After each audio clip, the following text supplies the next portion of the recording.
paz do Senhor Jesus. Vamos continuar com a leitura no Novo Testamento. Tiago, capítulo 5, versículo 1. Eis, pois, agora vós, ricos, chorai e pranteai por vossas misericórdias que sobre vós hão de vir. As vossas riquezas estão apodrecidas e as vossas vestes estão comidas da traça. O vosso ouro e a vossa prata se enferrujam, e a sua ferrugem dará testemunho contra vós, e comerá como fogo a vossa carne. Entesourastes para os últimos dias. Eis que o salário dos trabalhadores que ceifaram as vossas terras e que por vós foi diminuído, clama. E os clamores dos que ceifaram entraram nos ouvidos do Senhor dos Exércitos. Deliciosamente vivestes sobre a terra, e vos deleitastes e cevastes o vosso coração, como num dia de matança. Condenastes e matastes o justo, ele não vos resistiu.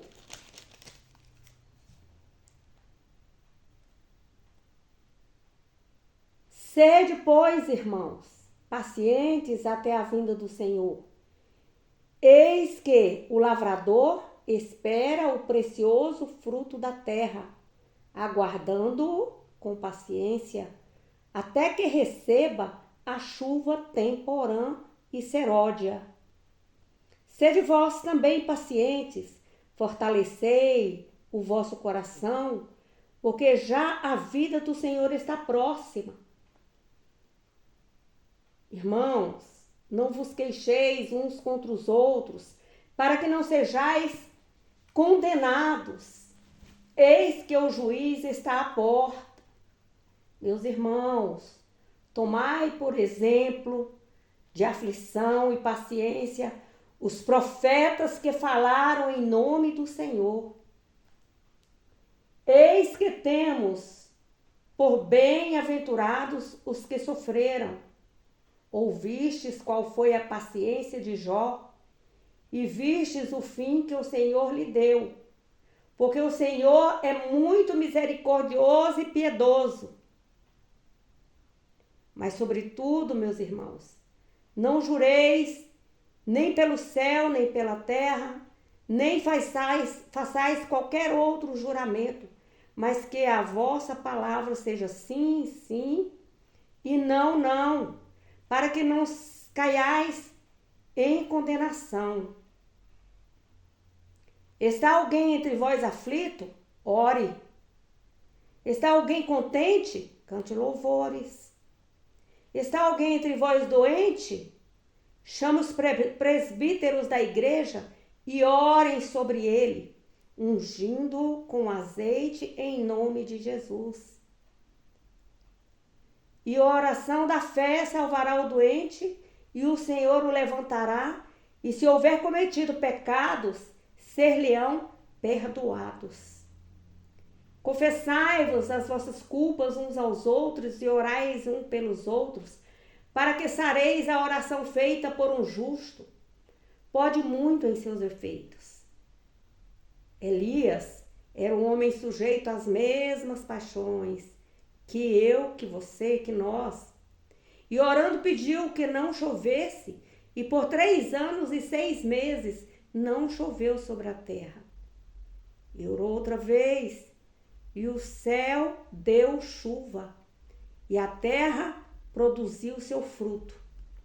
Irmãos, se alguns entre vós se tem desviado da verdade, e alguém o converter, saiba que aquele que fizer converter do erro do seu caminho, um pecador salvará da morte uma alma e cobrirá uma multidão de pecados.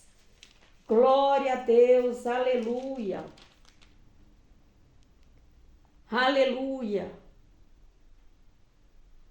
A Bíblia nos ensina que todos os ricos são ímpios, todos.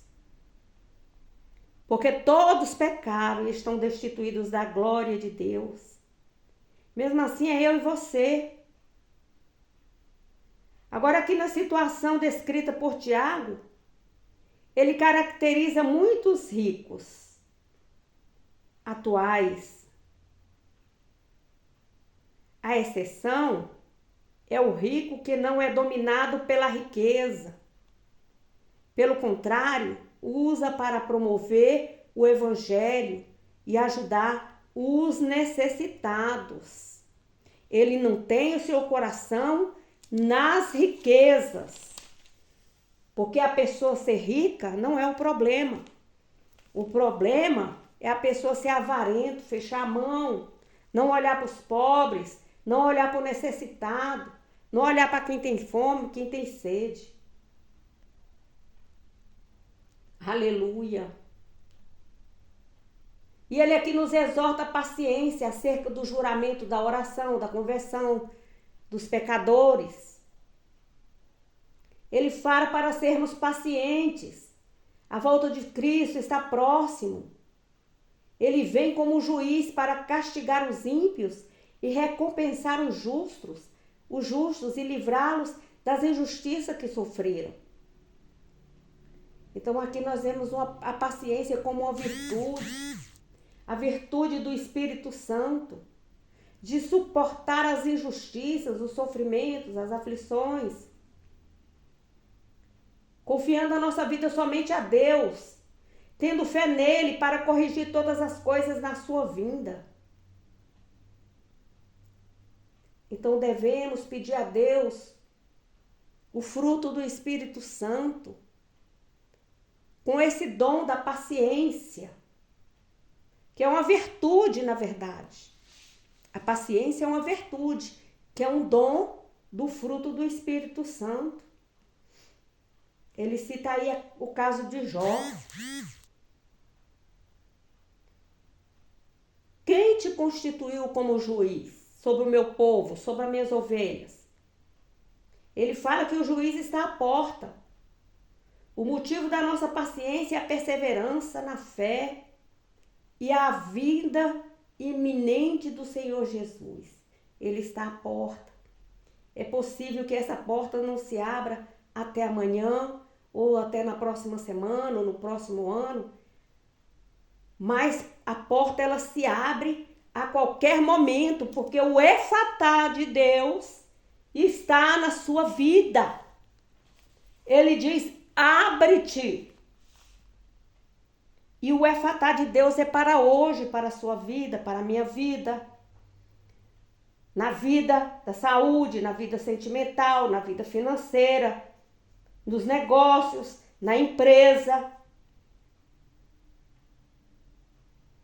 Aquele que tem olhos, veja o que a igreja, o que o Senhor, o que o Espírito Santo está fazendo na igreja.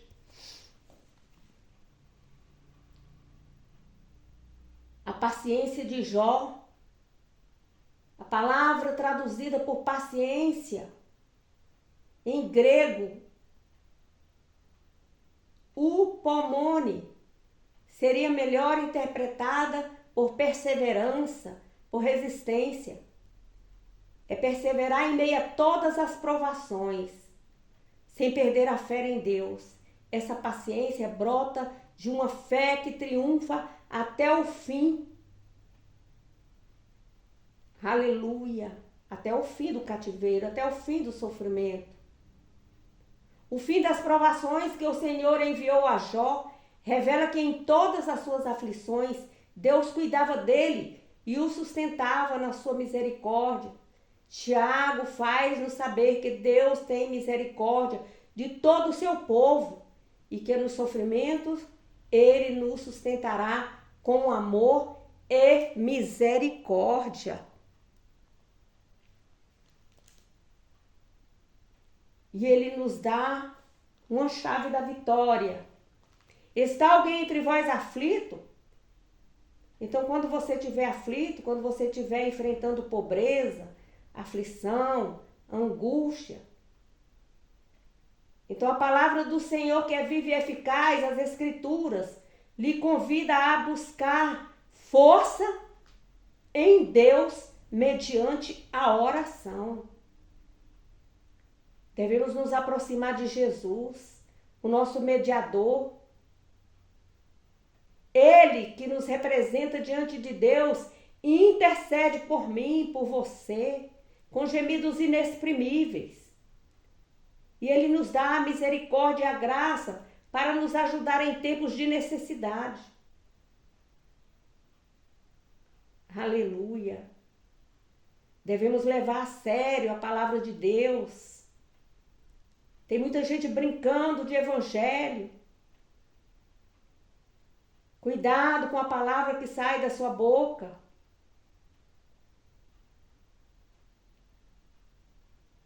Leve essa palavra a sério. Lance sobre Jesus toda a vossa ansiedade, porque Ele tem cuidado de vós, Ele tem cuidado de mim, Ele tem cuidado de você, Ele tem cuidado do seu filho. Se você cuidar de Deus, dos filhos de Deus, das suas ovelhas, Ele cuida de você. Fique tranquilo. Se estivermos alegres no Senhor, devemos cantar-lhes hinos e louvor. Aleluia. Quando Tiago fala que salvará o doente, Tiago está falando da doença física. Em caso de doença, o crente deve pedir as orações dos presbíteros ou dirigentes da sua igreja, da sua congregação. Aleluia. É dever dos pastores e outros dirigentes da igreja orar pelos enfermos e ungí-los com azeite.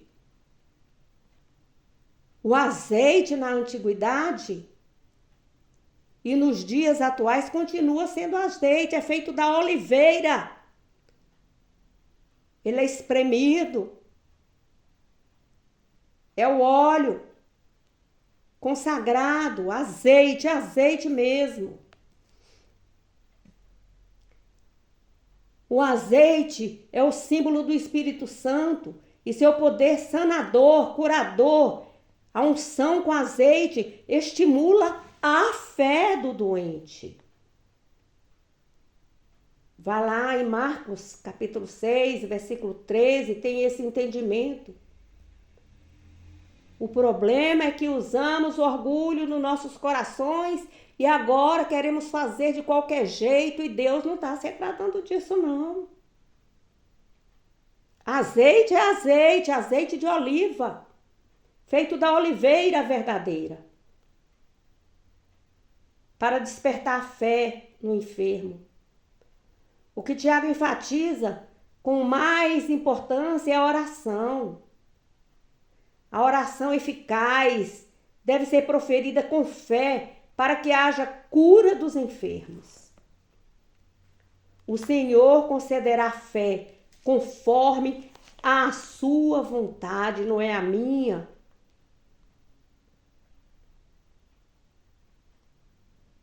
Aleluia.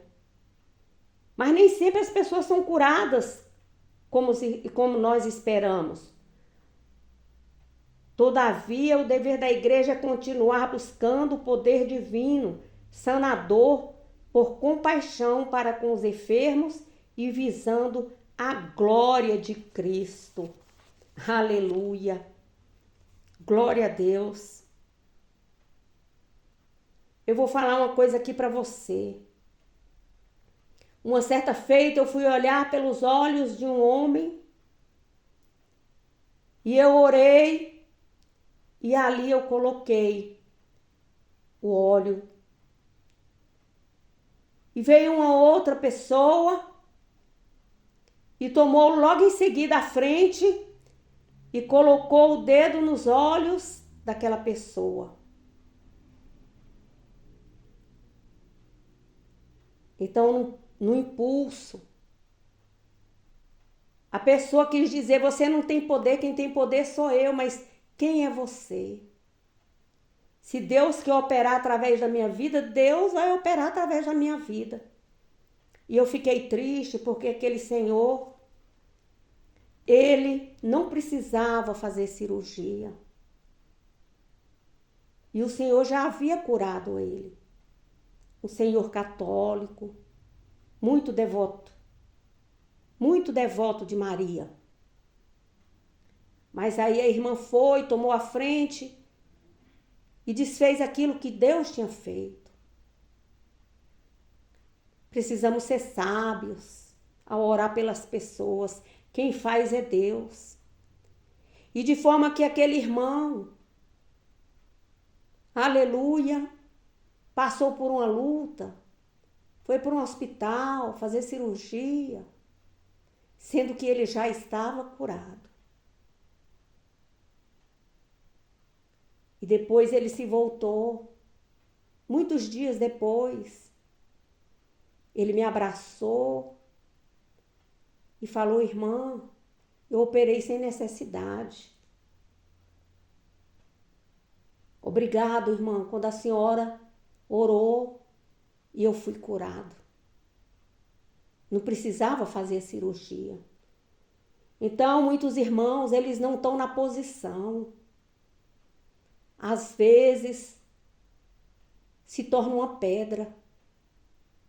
Mas o Senhor lapida a pedra e traz de volta para o altar. Não queira tripudiar da oração do irmão. Tenha humildade do seu coração. Não, o irmão orou. Fique firme na oração do irmão, porque o poder está na oração, não está no homem. Aleluia. No versículo 15. E a oração da fé salva o doente, e o Senhor o levantará, e se houver cometido pecado, ser-lhe-ão perdoados. Então, Tiago reconhece que a doença pode ser causada por pecado. Por isso, sempre que surge uma doença, o enfermo deve examinar-se diante do Senhor em oração para ver se a doença vem de alguma forma de pecado. Deve confessar os seus pecados, deixar. A palavra "se" deixa claro que a doença nem sempre é resultado de pecado, viu, irmão? Viu, irmã? Deus fala que por se multiplicar a iniquidade do homem na face da terra, essas coisas iriam acontecer. E as pessoas têm mania de apontar o dedo e falar, o irmão está doente é porque está no pecado. Não, não, não. Cuidado com as suas justiça própria. Você está prevaricando da palavra do Senhor.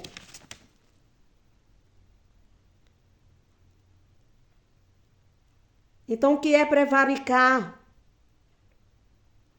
Está distorcendo a justiça de Deus.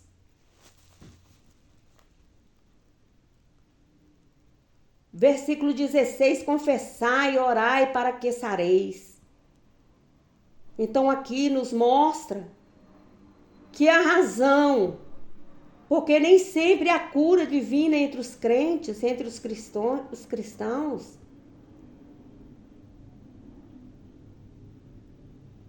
os crentes devem confessar seus pecados, uns com os outros de igual modo. Então aqui para isso você tem um líder, você tem um pastor. Pastor, será que eu estou errando em tal ponto, assim, assado? Porque às vezes a gente peca sem saber que está pecando. É preciso que volte o caminho. É preciso que alguém mais experiente que nós possa estar nos mostrando o caminho. Aleluia. O pecado na igreja estorva as orações dos crentes e impede a manifestação do poder sanador divino na congregação.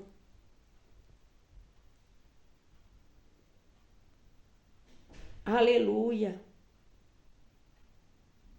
No versículo 16, a oração por um justo pode muito. A oração do justo realiza muitas coisas. A oração do justo leva-o mais perto de Deus. Abre o caminho para a vida cheia do Espírito Santo. Dá poder para servir e para a devoção cristã. Edifica-o espiritualmente e dá-lhe compreensão da provisão de Cristo por nós. Aleluia. Glórias, glórias, glórias ao nome de Jesus. E a oração nos ajuda a vencer as obras, as setas de Satanás. Estabelece a vontade de Deus nas nossas vidas e nos capacita a receber os dons espirituais, as virtudes do Espírito Santo. Leva-nos à comunhão com Deus e nos dá poder, nos dá graça, nos dá misericórdia, nos traz paz para o coração. Então leva os perdidos de volta a Cristo e nos dá sabedoria, revelação, conhecimento, nos proporciona cura, dai-nos livramento nas aflições, glorifica o nome de Deus, o louvor, as ações de graças. Quantos de nós não damos mais culto de ações de graças? E isso torna real a presença de Cristo em nossas vidas. A oração nos assegura a salvação. E a intercessão. Jesus, ele intercedeu por mim, por você. Ele intercede. Quando oramos ao Espírito Santo, o Espírito Santo, com gemidos inexprimíveis, ele chora. Junto a Jesus, apresenta a nossa causa a Jesus. E Jesus, de forma carinhosa e amorosa, leva os nossos pedidos junto a Deus.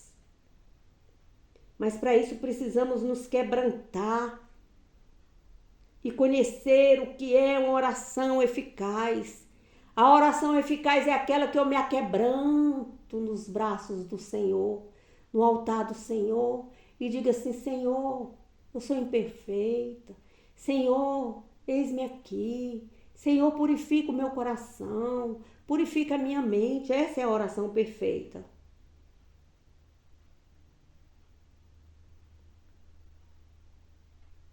No versículo 18, e orou outra vez, e o céu deu chuva, e a terra produziu seu fruto. Então aqui o céu se abriu. Elias era um homem que cria em suas orações a Deus, e realizariam muitas coisas, que através de suas orações, muitas coisas foram modificadas, foram transformadas.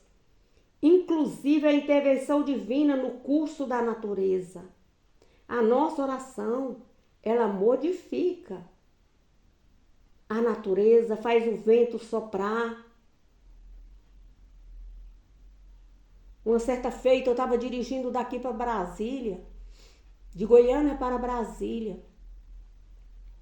E eu vinha dirigindo, estava orando ao Senhor, glorificando, falando: ó Senhor, tem misericórdia de mim. E de repente o céu se abriu e eu vi, aleluia, uma nuvem de glória, um sol tão brilhante. E ali eu vi o Senhor me acariciando, me dando força para chegar ao meu trabalho. E ali eu vi que o Senhor tinha respondido minhas orações. Então a perfeita oração é quando você está no altar do Senhor, que você se despe de você mesma, que você se esvazia de si mesma e se entrega ao Deus Todo-Poderoso. E aí aquela oração naquele momento muda as circunstâncias.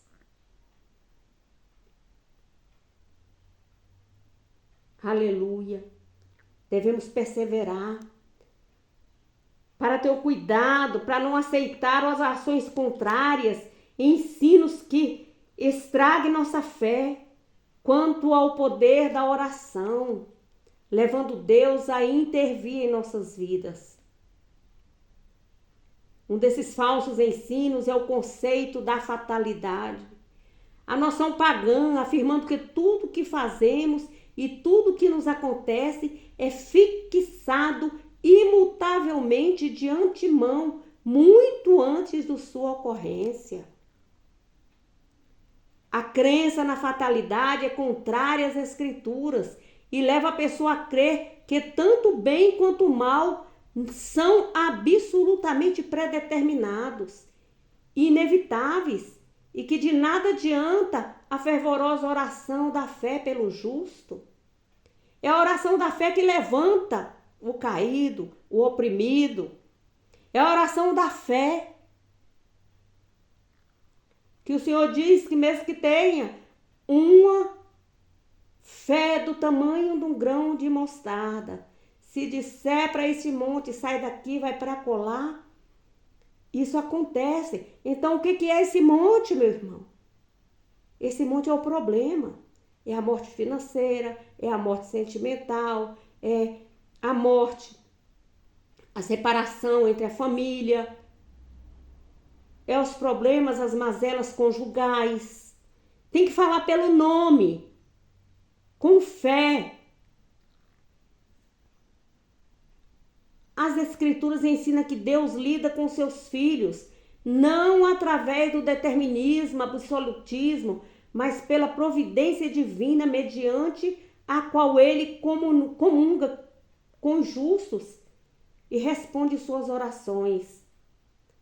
Nossas orações e nossa fé em Deus fazem com que aconteça muitas coisas boas que de outra forma não aconteceria. E aqui devemos ter cuidado. A nossa posição, que eu falo posição espiritual, deve ser oração fervorosa.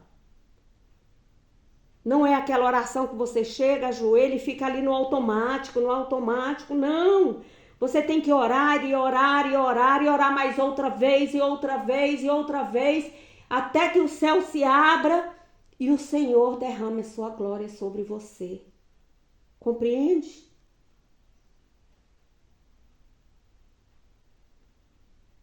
O versículo 19 fala: irmãos, se algum entre vós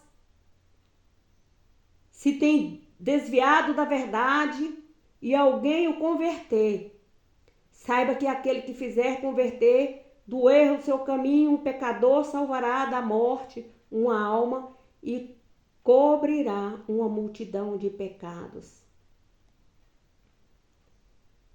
Então isso quer dizer que dentro da casa do Senhor, aqueles que estão ajoelhados com nós, orando ali, às vezes está desviado.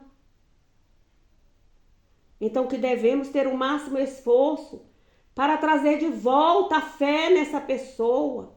É Deus que opera em nós, tanto querer quanto realizar. É Deus que sabe quem é que está com o coração contrito. É Deus que sabe quem é que está morno, frio. E de repente, no repente, você orando ali, aquele irmão desperta. E Deus começa a operar na vida dele. Então, a salvação de um irmão que está desviado no meio de nós, dentro da casa de Deus, deve ter alta prioridade dentro da congregação, dentro da igreja. Então, se esse desviado se voltar a Cristo, aquele que o converter terá salvo da morte a sua alma, a morte espiritual e a eterna separação de Deus. Aqui Deus fala com aqueles que estão frios, que estão mornos dentro da igreja, agindo no automático.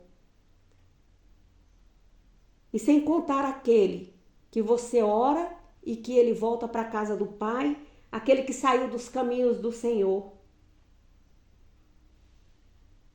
Ele olha, você está orando por ele, você não dá nada por ele, e de repente ele volta para a casa do Pai. Amém. Que você possa abraçar a todos, sem distinção de raça, cor, credo. Que você possa abraçar o rico, o pobre, o desvalido. Que você possa abraçar o enfermo. Porque é Deus que opera sinais e maravilhas. Leia a Bíblia. Estude a Bíblia. Leia um versículo que seja. Você não sabe ler, peça socorro a uma pessoa que sabe ler. Não saia da presença do seu pastor. Fique perto do seu pastor para você receber as bênçãos, para ele lhe orientar. Calma, paciência. E siga no caminho do Senhor. Estude a Bíblia. Essa que vos fala é a serva do Deus Altíssimo, capelã cristã, Risoneide de Jesus. Bom dia a todos.